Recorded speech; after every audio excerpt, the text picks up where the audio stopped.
Okay, Berserkers. So I just left a production meeting where we discussed the waterfall method, and I had to tell them that the industry is not about story first. It's tech first, story Hey, second. Berserker. Welcome to Neo Hollywood. I am Krista Grotti Saxon, one woman dismantling the film industry lie in public. Filmmaker Berserk is the operating system for creators building films in a streaming first world.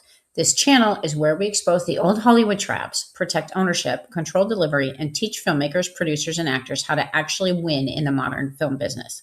And today, I am showing you the blood trail nobody likes to map, the recoupment waterfall, and the 3 clauses that quietly keep you unpaid, even when your movie does well.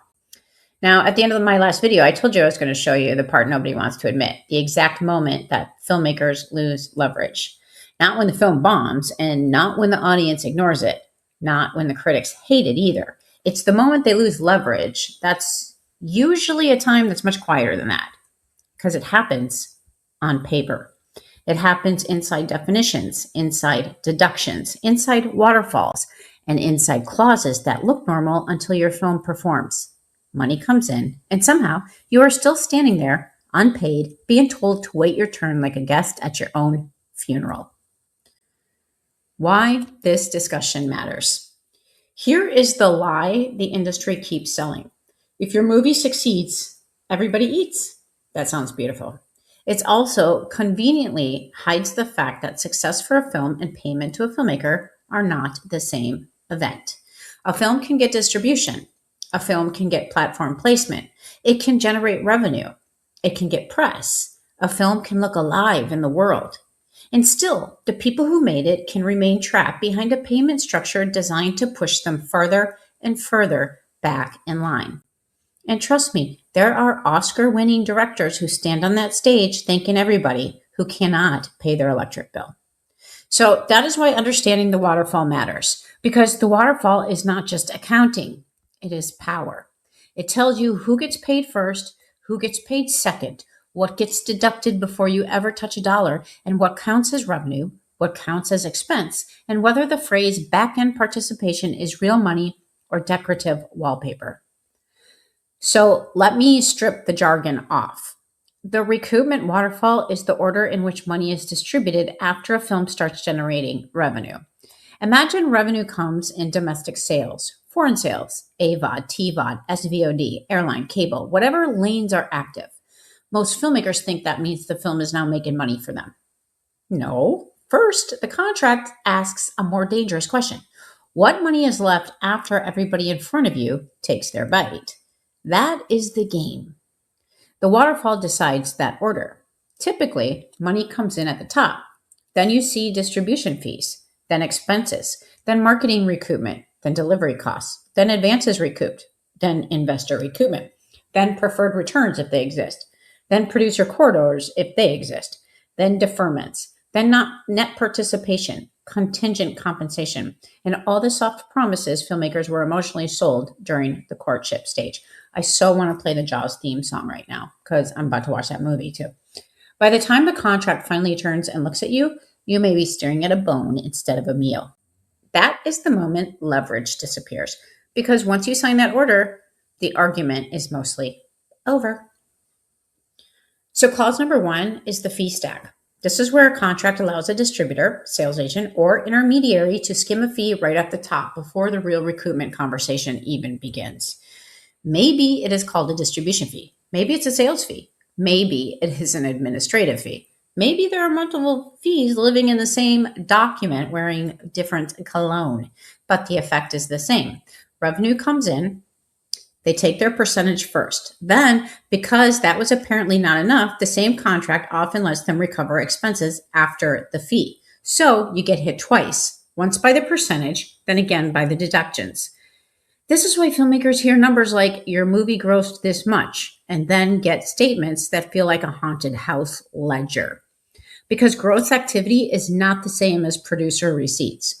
What you want to watch for is not just the percentage itself. You want to watch how wide the fee lane is, how many parties can charge into it, whether sub-agents also get paid before you, and whether there's any cap, approval right, or reporting clarity attached to those charges.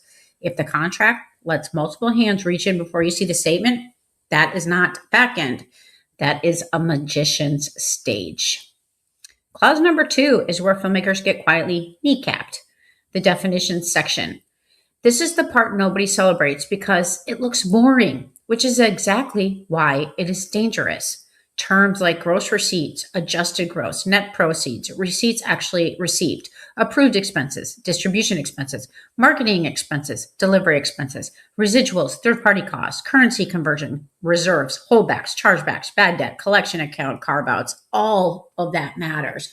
And when I've spoke in places such as film festivals or conferences, people don't want to discuss the business so much. They want to focus all on creative. And the whole business side of the industry totally supports that because they want you to leave everything in their hands. And then they can just continue to sit and eat all day like sharks in chummed water. So because if gross receipts are defined narrowly and expenses are defined broadly, the pie gets smaller before you ever touch it. And then reserves step in like a fog machine. A reserve is money withheld now for possible future costs. Sometimes there is a legitimate reason for a reserve, but if the clause is vague, broad, or missing a hard release schedule, that reserve becomes a parking garage where your money goes to take a mysterious vacation.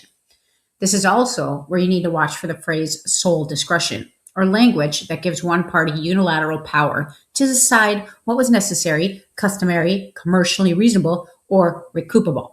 In plain English, they decide. You wait. If the contract does not force precision, approval rights, documentation, and timelines, the waterfall can remain technically compliant while functionally starving you. Hey, that's where you get the title, starving artist, that so many artists accept and have become proud of. I mean, come on. Clause number 3 is the quiet killer, cross-collateralization and fake back-end language. This is where one revenue stream can be used to cover losses, expenses, or deficits somewhere else before your participation is triggered. Maybe domestic is doing well, but foreign underperformed. Maybe one territory is carrying the film, but another bucket is underwater. Maybe marketing overages are being swept across categories. Maybe multiple versions, windows, or rights are being pooled together. And in my Berserk Film Business Mastery, I talk about this because technically your distributor shouldn't be doing any marketing for you because that's really not their forte. They just got the movie, so it takes time to market a film. You should be starting that from the time of shooting, starting production. And really, your credits handle that. All the people involved in your movie. Get them on board, sign a contract that they will promote the film across their social media platforms. That's the most powerful thing you can do for marketing. Okay, I'm going to keep going. If the contract allows broad cross-collateralization, profitable lanes can be forced to drag unprofitable lanes behind them like dead weight.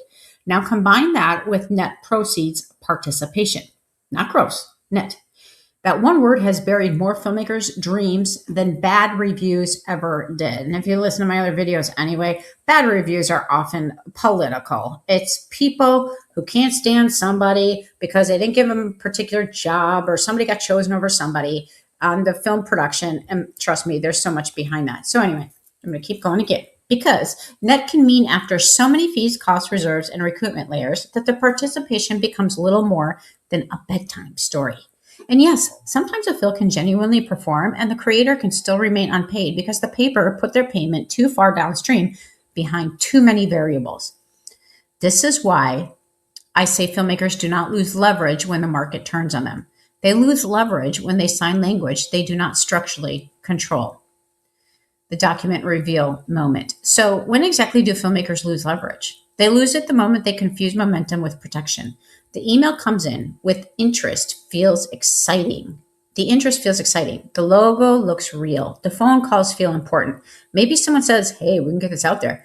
Maybe someone says, do not worry, this is standard. Maybe someone says, hey, we all make money when this works. And then the paper arrives. That is the moment.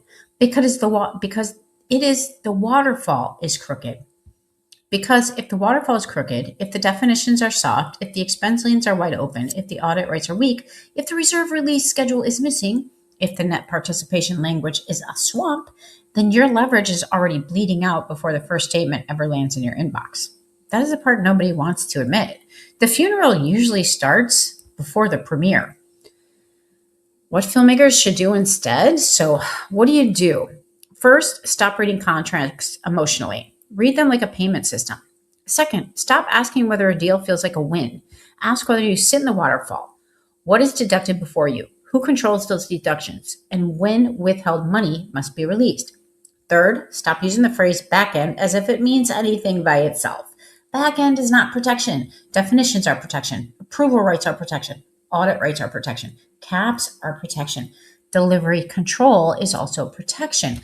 Clear reporting language is protection. And fourth, understand that this is all tied to ownership and delivery. Because in a streaming first world, legal structure, metadata, deliverables, chain of title, and revenue language all touch each other. One weak link gives the machine a place to start eating. This is exactly why I built the Berserker Film Business Mastery Production Kit. Not as inspiration wallpaper, not as another course that tells you to dream bigger while handing you nothing to hold. I built it because filmmakers need the actual weaponry, the business framework, the contract awareness, the delivery systems, the actual contracts themselves, the paperwork logic, the ownership structure, and the negotiation awareness to stop walking blind into the same grinder. If you have ever looked at a deal and felt the weird pressure to sign because you did not want to lose momentum, that is the moment this kit was built for. The checkout page is there whenever you're ready, and the point is not panic, the point is position. So if this episode helped you see the machine more clearly, please subscribe to this channel, because this channel is where we expose the lies, protect creator ownership, and build for neo-Hollywood instead of begging like this old system for mercy. Because I think we've all had enough of that. Do you not agree? Drop a comment and tell me which clause you want me to break open next. Audit rights, reserves, gross versus net, or what distributors mean when they say standard. Clean ownership, clean delivery, creator control. I will see you in the next one, Berserker.